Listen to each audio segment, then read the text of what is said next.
We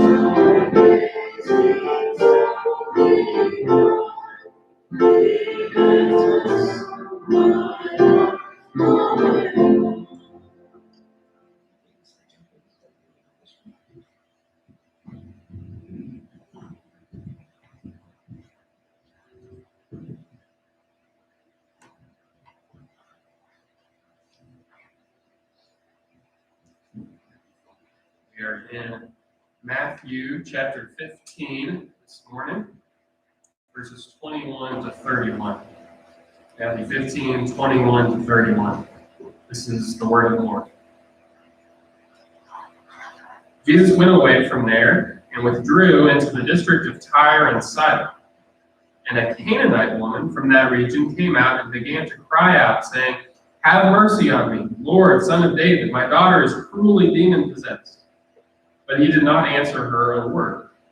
And his disciples came and implored him, saying, "Send her away, because she keeps shouting at us." But he answered and said, "I was sent only to the lost sheep of the house of Israel." But she came and began to bow down before him, saying, "Lord, help me." And he answered and said, "It is not good to take the children's bread and throw it to the dogs." But she said, "Yes, Lord, but even the dogs feed on the crumbs which fall from their master's table." Then Jesus said to her, "O woman, your faith is great. It shall be done for you as you wish." And her daughter was healed at once. Departing from there, Jesus went along by the Sea of Galilee, and having gone up on the mountain, he was sitting there. And large crowds came to him, bringing with them those who were lame, crippled, blind, mute, and many others, and they laid them down at his feet, and he healed them. So the crowds marveled as they saw the mute speaking, the crippled restored, and the lame walking, and the blind seeing, and they glorified the God of Israel. You may be seated. Let's pray. Father, we do thank you for your word. Thank you for the ability to gather and to consider it. And Lord, I just pray that you would be with me as simply your mouthpiece, and that I would just be faithful to communicate what your text says, as always, and that you would help us all to receive it as your word, and that we would accept our place in your plan and find that that is all we could ever need or ask for. We pray this in Jesus' name. Amen. We have a dog. Some of you have met him. His name is Nelson, and Nelson is a half Dachshund, half Labrador. So if you're wondering how that works, then you're not alone probably.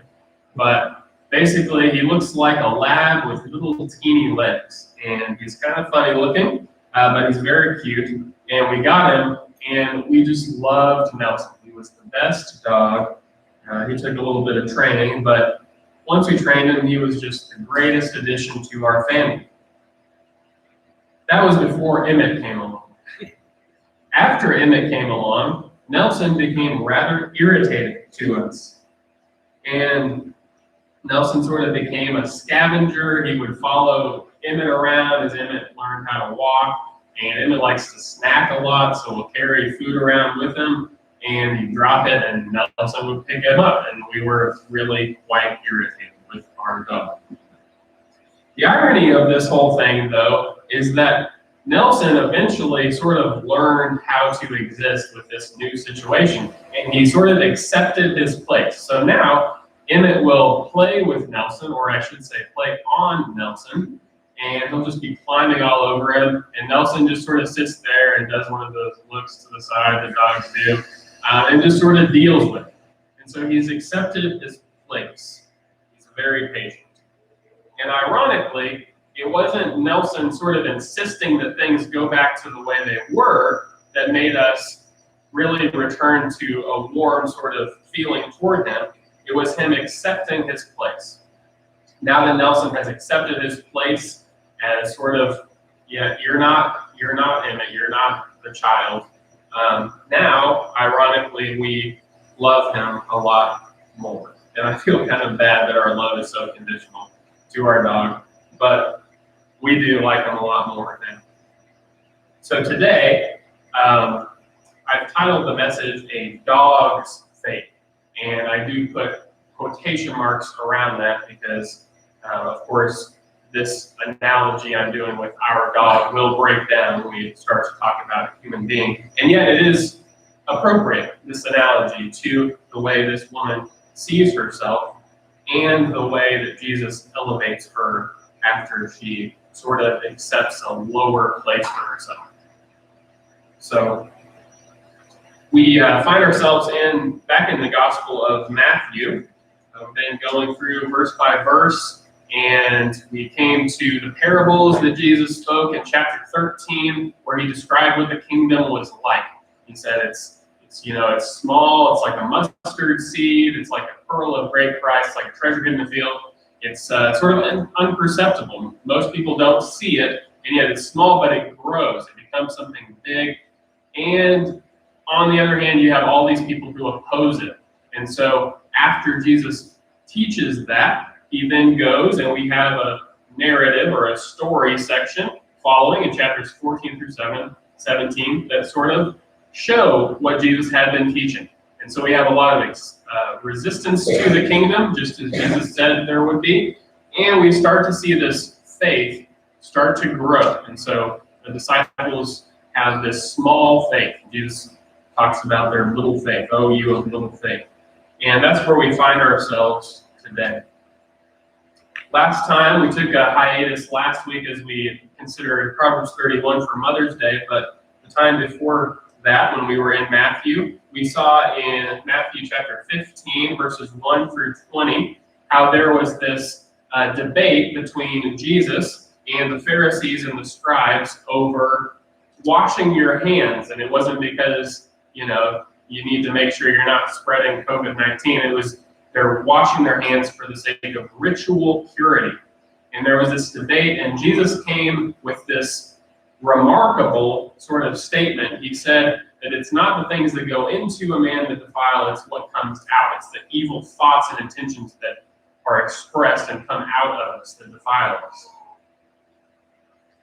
Now, if you were Jesus' Jewish audience hearing that, that was a huge statement, because it was one thing to say, oh, the law of Moses doesn't say you have to wash your hands before you eat. It didn't. But to just say generally, yeah, it's not what goes into your mouth that defiles you, was a huge statement. And Jesus didn't directly say things like, oh, yeah, that whole eating pork and shellfish and stuff, just forget about that. Jesus never said that, and that's important. But you can't miss that he's paving the way to move beyond this separation between Jew and Gentile. You cannot miss that. And of course, that's what will happen in the New Testament. And so, fittingly, our next episode here, we come to a Gentile, a Canaanite woman. Can't get more Gentile than Canaanite. And Jesus is going to accept her. But the way he accepts her is so you have your insert there, the main idea, insert in the bulletin, the main idea for the text today, and this is a big main idea. So this will require some teasing out in the text. But those who willingly place themselves under God's greater purposes will be exalted. There's a lot there. It's a big idea. Those who willingly place themselves under God's greater purposes will be exalted. So, in other words, it's not you come to God insisting on what's yours. You willingly place yourself under God's purposes, and you'll find yourself exalted. That's exactly what happens to this woman. So we see in the text two responses to Jesus. The first is the woman's humble faith in the God of Israel. And then second, we will see praise for the God of Israel. So first, humble faith in the God of Israel. It's our first response to Jesus. And this scene here where the Canaanite woman comes to Jesus, and she wants healing for her daughter who is cruelly demon-possessed, is broken up into 4 encounters. And notice how these encounters sort of increase. She comes to him in humility, and she just gets more and more humble. And Jesus sort of starts to get, he's sort of cold at first, and he gets colder and colder. But she keeps persistent, and eventually Jesus ends with warmth. And this is all by design on Jesus' part. So I trust that this will make sense as we go through. So first encounter here, verses 21 to 23, first part of 23. I'll go ahead and read again. Jesus went away from there and withdrew into the district of Tyre and Sidon. And a Canaanite woman from that region came out and began to cry out, saying, "Have mercy on me, Lord, Son of David. My daughter is cruelly demon-possessed." But he did not answer her a word. So there's our first encounter. Notice there in the text in verse 21, you see that Jesus withdrew. And this word might not seem very significant, but we've seen it lots of times in the Gospel of Matthew. And it always happens after there's some sort of threat to the people of God. So it happened in the beginning when the infant Jesus had to leave because Herod wanted to kill him in Bethlehem, remember? And so Joseph had to take the child and his mother, and they withdrew. It happened when the Magi had to flee from Herod. They withdrew. And it has happened in other places. John the Baptist is arrested, Jesus withdrew. Jesus hears of John the Baptist's death, Jesus withdrew. So we can't miss how significant this is, because what was the last thing we just saw in Matthew? Why is Jesus withdrawn? Because he just said something that was really provocative to the Jewish leaders. Not what goes into a mouth that defiles, it's what goes out. And so there's this really heated debate that is blowing up right now. And this will lead to Jesus' death eventually. But for now, he withdrew. And look where he goes. The text says he goes into the district of Tyre and Sidon, which is Gentile territory. And this is weird for Jesus because he came to the Jewish people. And he's been sort of explicit about that in Matthew. I came to the lost sheep of the house of Israel. You go there, right? He came to the Jewish people, and now he's going into Gentile territory. And he goes into the district of Tyre and Sidon, which Jesus has brought up before. And I want to turn your attention here. You can flip back, or we should have a projected. Matthew 11:21. Jesus was pronouncing these woes on the cities he had come to that didn't accept him. And Matthew 11:21, Jesus said, "Woe to you, Chorazin! Woe to you, Bethsaida! For if the miracles had occurred in Tyre and Sidon, which occurred in you, they would have repented long ago in sackcloth and ashes." So these notorious cities from the Old Testament, who are not only Gentile, but wicked Gentile cities. It's one thing to be a Gentile city, it's another thing to be Tyre and Sidon. Jesus not only goes away from the Jews, he goes into the worst, seemingly, of Gentile territory, district of Tyre and Sidon. And then, as if that wasn't enough, it says, "And a Canaanite woman approached her." Like the Canaanites, remember the Canaanites from the Old Testament? The worst of the people. They're sacrificing their children to gods. Not good. Mark's account of this story, and if you're a note taker, this would be a good one to write down. Mark 7:24 to 30 has the same story, and if you read that one after you read Mark, or after you read Matthew, you'll see just how sort of strong Matthew is trying to make this out to be, both who the woman is and how Jesus responds to her.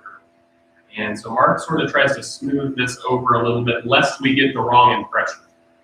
Okay, so Matthew says she's a Canaanite woman. Mark says she's, more specifically, he said she's a Syrophoenician woman. Not as much of a bad connotation to that word. she's a Syrophoenician woman. Matthew says she's a Canaanite woman. So we are automatically have this perception of her as not God's people, right? Look at how she responds though. Verse 22. He says, "Have mercy on me, Lord, Son of David." She responds in humility. She responds, if you think back to the way this gospel began, who is Jesus? According to Matthew's gospel. Matthew chapter 1, verse 1 tells us the record of the genealogy of Jesus the Messiah, the son of David, the son of Abraham. And this means that Jesus is the hoped for Messiah of the Jews. Of the Jews.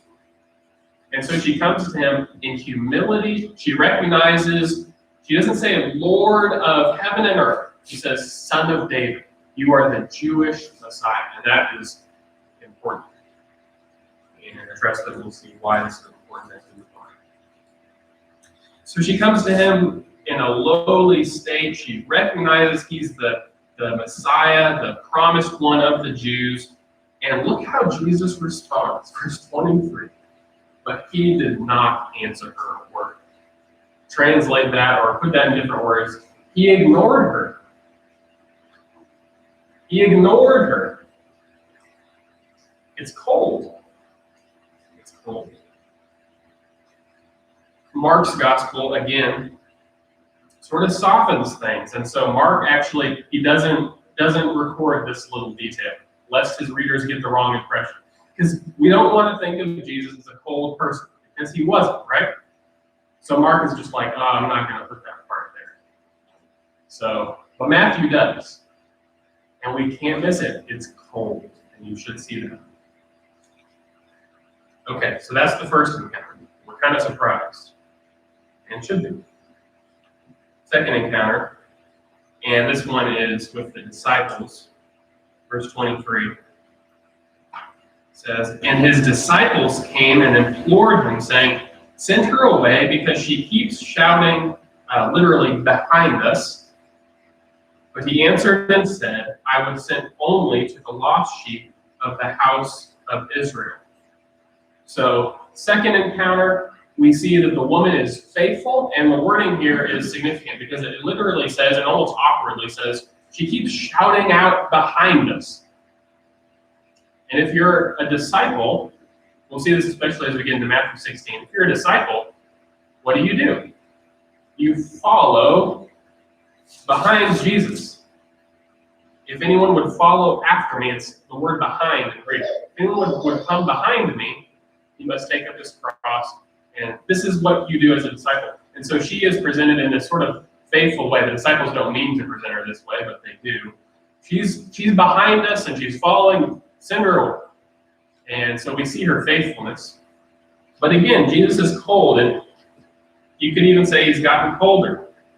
He went from ignoring her to just saying, "I was sent only to the lost sheep of the house of Israel." I wasn't sent to her kind, just to Israel.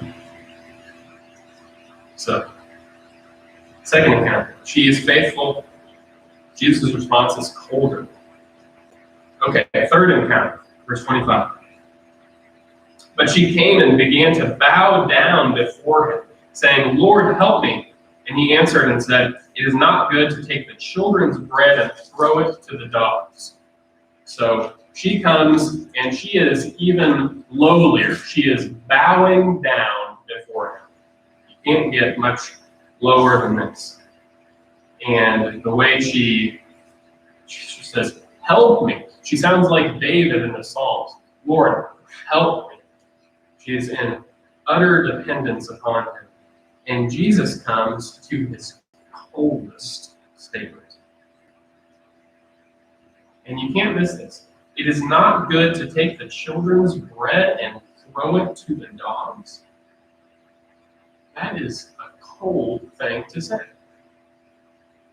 Again, if you, it's helpful to compare Mark's account because Mark, again, sort of softens this. And when we look at differences in the Gospels, we need to understand that They're telling the same story, but the way they tell it is part of the point.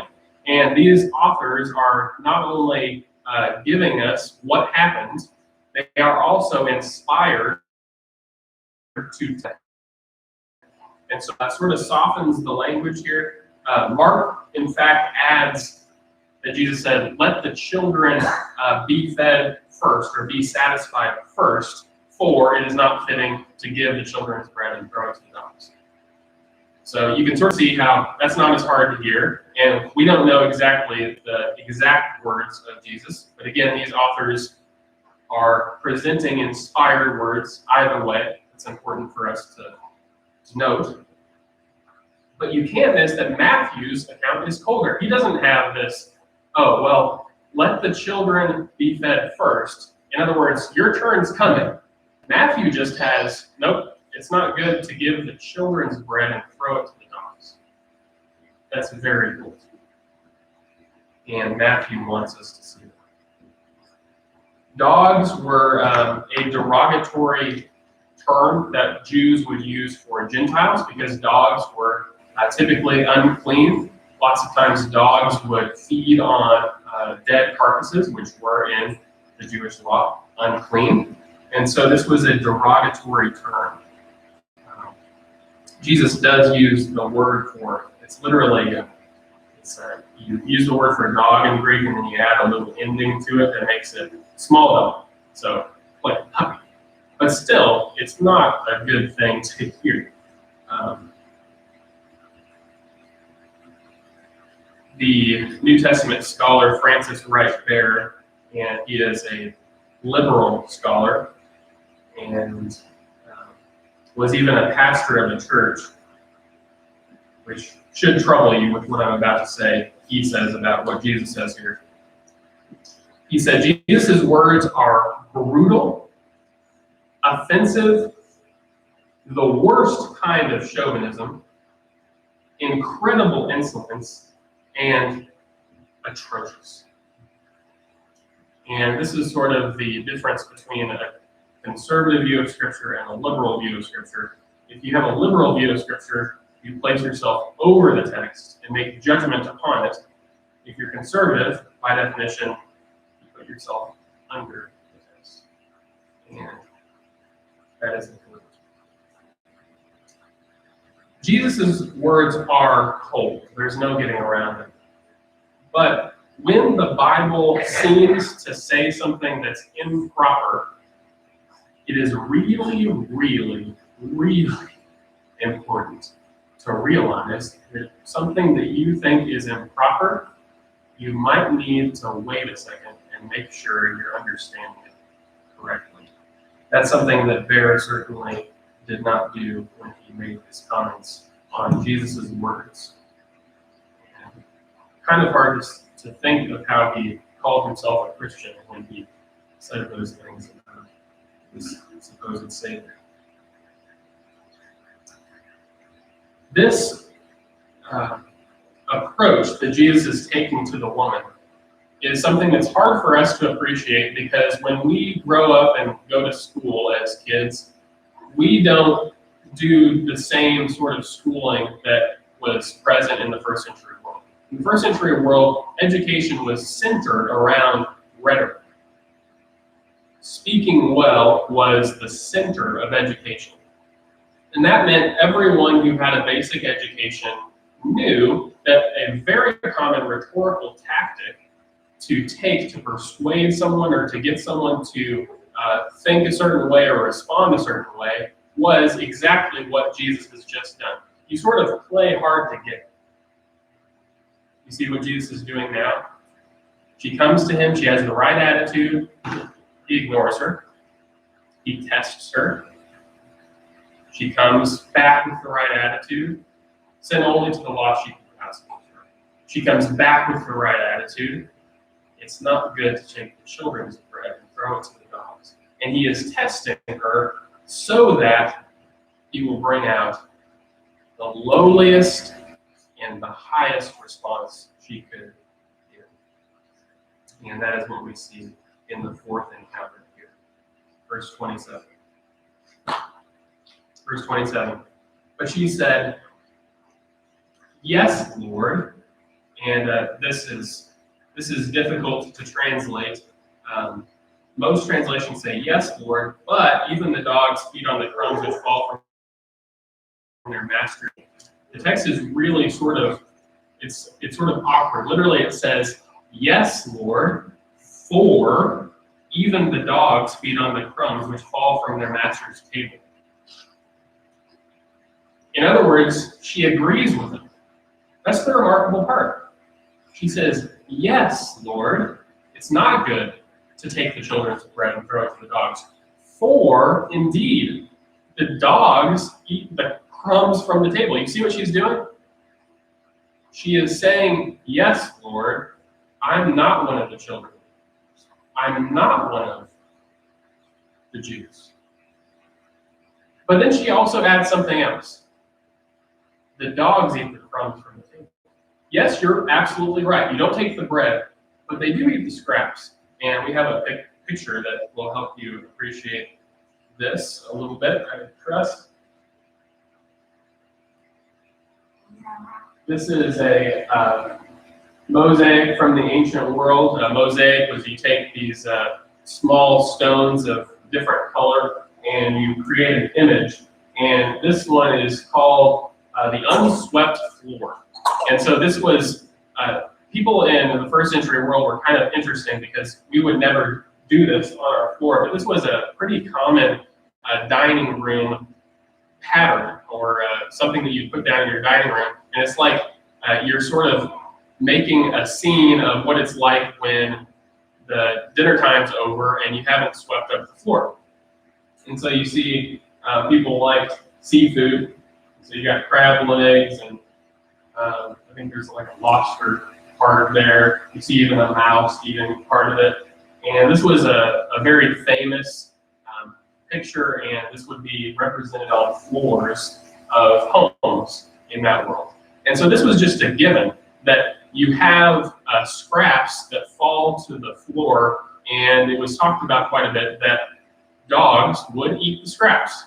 And so like our dog Nelson, who became a scavenger, this is nothing new. This goes back at least 2,000 years and probably more. So the woman says, "Yes, but as we all know, the dogs do eat the scraps. That's all I want, scrap." And Jesus' response, verse 28, Jesus said to her, "O woman, your faith is great. It shall be done for you as you wish." And her daughter was healed. So Jesus goes from his coldest statement that he possibly could as he's testing this woman's faith. And once he gets it, he becomes who we all know as Jesus. He's warm, he's accepting, and he welcomes her. The remarkable thing about this woman's faith, though, and this is where our main idea here really comes out. The remarkable thing about her faith is how unremarkable she finds herself. The remarkable thing about her faith is how unremarkable she finds herself. Just to contrast this woman's faith with what we saw not too far before this in Matthew. Remember, Jesus is walking on the water, and Peter gets out of the boat. Peter thinks that he's strong. "I can walk to you." And he's weak. He sees the wind. He starts to sink. This woman knows she is weak and is strong. Say that again. Peter thought he was strong, but was weak. She knows she is weak. That's why she's strong. The remarkable thing about her faith is how unremarkable she finds herself. Like our dog Nelson, she accepts her place in God's plan. And by that, I want to avoid being misunderstood. I don't mean that she is less important than any other human being, but I do mean that God had come to the Jews and he established himself first with them. And the point is, if you're going to respond to God, you respond to God on his terms. And that's exactly what she does. She doesn't say, I have every bit as much of a right to God as those Jews. That would be very much a 21st century American response, wouldn't it? I have the right. She says, no, this is God's plan. I'm going to accept my part. And that, ironically, is what elevates her to the position that she's in. A good passage here as well that we should have projected is Luke chapter 14, beginning in verse 7. Jesus teaches the same sort of idea of the attitude we should have, which is exactly what this woman says. Luke 14:7 says, and he began speaking a parable to the invited guests when he noticed how they had been picking out the places of honor at the table, saying to them, when you are invited by someone to a wedding feast, do not take the place of honor, for someone more distinguished than you may have been invited by him. And he who invited you both will come and say to you, give your place to this man. And then in disgrace you proceed to occupy the last place. But when you are invited, go and recline at the last place, so that when the one who has invited you comes, he may say to you, friend, move up higher. Then you will have honor in the sight of all who are at the table with you. For everyone who exalts himself will be humbled, and he who humbles himself will be exalted. That's the way God's kingdom works. Those who see themselves as lowly in God's plan will ironically be the ones who are exalted. And I think a lesson that we can all take from this portion of Matthew's gospel, this encounter with the woman, is that God's story is not about us. God's story is about his kingdom, right? Your kingdom come, your will be done. His story is not about us. But ironically, once you respond to God's kingdom and love God's kingdom and recognize that the story is about him, that's when you become part of the story.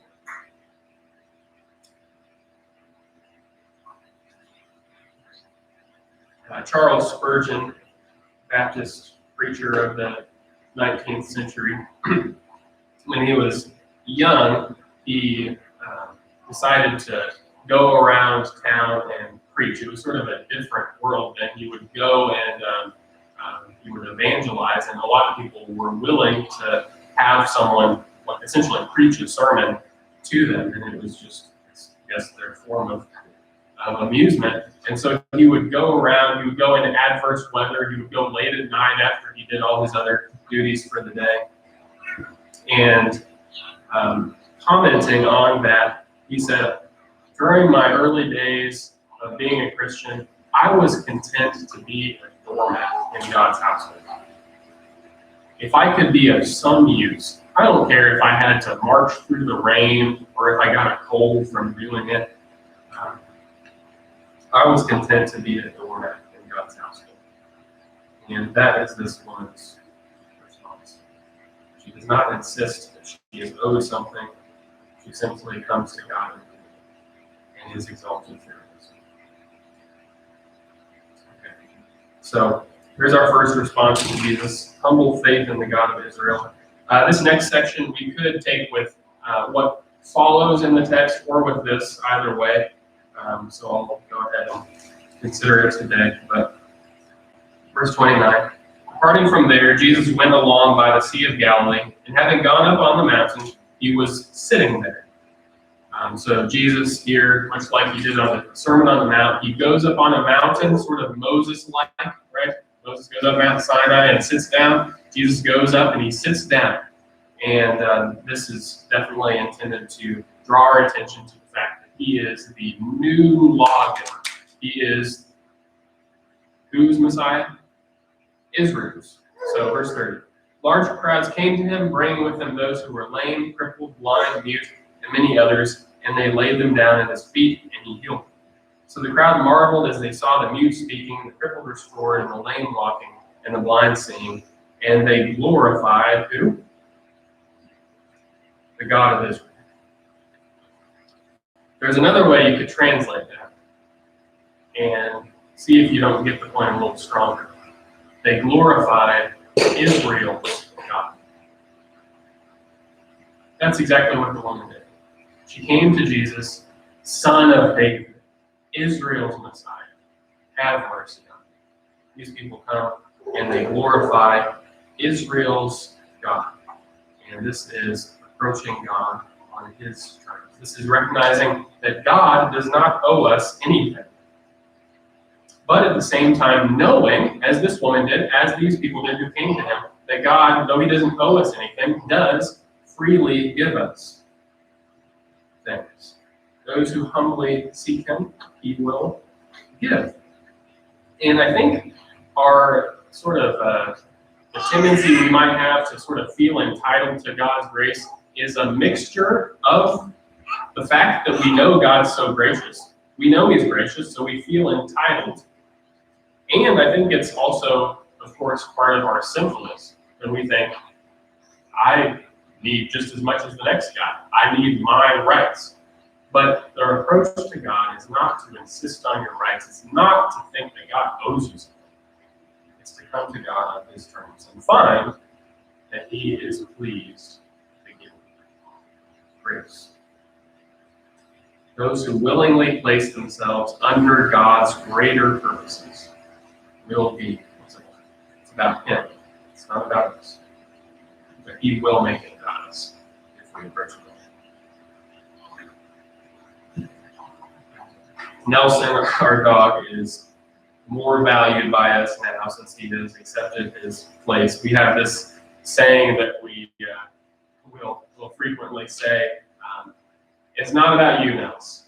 Like when he's sort of pestering us, it's not about you. It's more about the kids. But by accepting his place, he has found his place of value in our home. And of course, we always love our dog, but you know how it goes.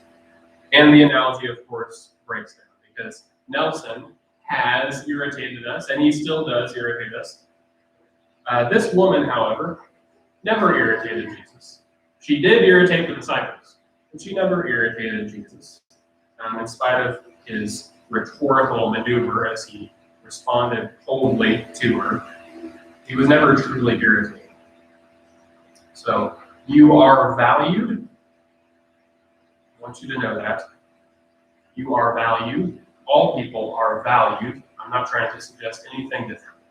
But God also wants us to know that we should approach him on his terms. He is God after all, and we are not. We're going to have a time of invitation, and if you're here or watching online, and you have not approached God on his terms, then we invite you to respond, and I think this should be a good challenge to all of us to make sure we are approaching God on his terms and making sure we see ourselves as members of God's group and not our own. So let's pray. Father, we thank you for this text. We thank you for the challenge. We ask, Lord, that you help us to think lowly of ourselves and in that way to find our true value and purpose and even confidence as we look to you for our source of all things and not to ourselves. Lord, help us not to make the mistake of Peter of trying to find strength in ourselves, of thinking that we are strong, but help us to take the example of this Canaanite woman who came to you in humility, just seeking for scraps, and recognize that she was the one who was elevated as one who had great faith. That's what you seek. Lord, help us to seek the same. Pray in Jesus' name.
Let's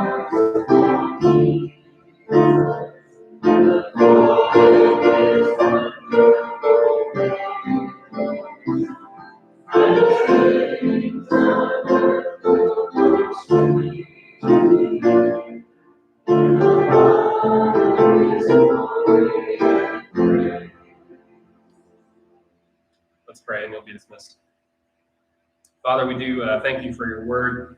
Thank you for how it challenges us. Thank you, Lord Jesus, that you just challenge us in such interesting ways, even in showing coldness and testing us.